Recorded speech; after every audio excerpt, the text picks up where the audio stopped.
Today, I'm taking you guys to work with me. Let's go! If you've ever been wondering what it's like to teach English in South Korea today, I'm taking you inside my classroom, and you are going to see things from lesson planning, student behavior, and everything in between. In this series, I've shared my life in Korea as a South African, but today we're diving into the heart of the job, what you actually doing day to day as a teacher in Korea. Let's start. Well, this is my classroom, and this is typically what I do every day when I come to class. Well, things that you need to know when you are coming to Korea is that you are either going to teach in a public school or a hagwon, which is a private academy. In public schools, you can teach in EPIC or G-EPIC. You are going to get like larger classes. They have between 20 to 30 students. I don't know if they have more, but that's the information I got from the people I asked. You usually have a co-teacher. You really co-teach usually with a Korean teacher. And also you have more vacation days. I love that about about public schools. Hagwon's now private academy where I work. We get smaller class sizes, 4 to 12 students. For my case, I have one student in a class, and I don't know how I'm feeling about that. You have afternoon to evening hours, which means if you don't feel like you want to work in the morning, you work in the afternoons. Most likely you will teach solo, less vacation days, higher pay. My favorite term. Moving on, how does your typical day or your typical teaching day looks like? So in the morning you get morning preps, which are office hours for public schools. They have about 4 to 6 classes a day, 40 to 50 minutes. They have breaks in between the classes to plan, mark, and relax. Admin work is minimal in Korea compared to South African schools. What do we teach? In Korea, we teach basic conversational English, vocabulary reading, writing, speaking. We also include fun games and activities. Those are highly encouraged. You often get a textbook, but you are free to get creative. If students are learning and they're having fun, you are doing a good job. So, congratulations to you. And then, students and classroom vibes. Most students are respectful but shy at first. You'll be a celebrity at your school, especially because you are a foreigner.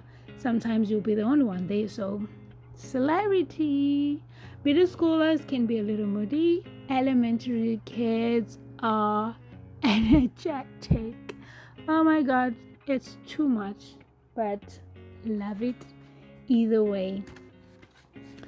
So, saying hello, teacher, in the hallway never gets old. When you're walking around the hallway, the students are going to be saying hello to you a lot.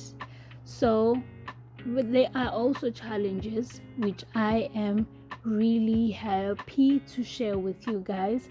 So you are going to lack clear communication from Korean co-teachers or managers. It's a thing, unfortunately, in Korea. Being flexible when plans change in the last minute, it's not that easy. Some cultural misunderstanding. Just stay respectful and adaptable and you'll be fine, I promise.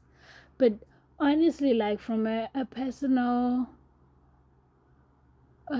I'll give you a personal tip of how I felt about it when I first came to Korea.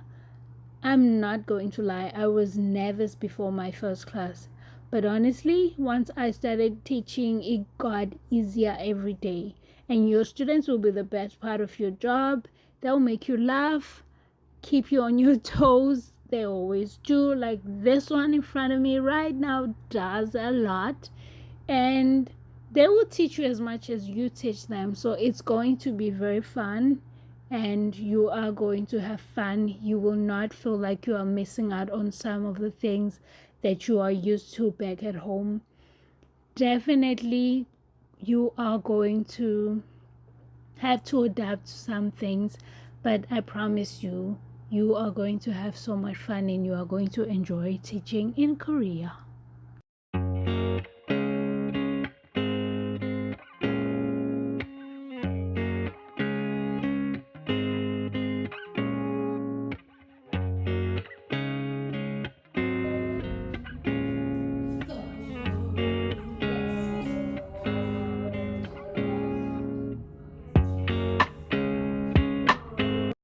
Just a little reminder that teaching is going to be different for everyone, and don't forget to be very kind to yourself when it comes to that and do your best. Don't go around copying other people's styles if they don't work for you, and they might not work in your classroom if they don't work for you. Typically what I'm doing here, it might not work for you. Which is why I suggest that everyone does what works for them in their classroom. I accidentally cut the audio here and I cannot put it back, which is why I'm making this voiceover now, which means you cannot hear what I was trying to say. My teaching style is very different from everybody else's teaching style, and also it depends with every school that I He was happily nearby too.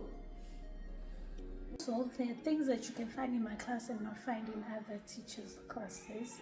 So basically in my class, I write reminders here so I don't forget what am I supposed to do for the week.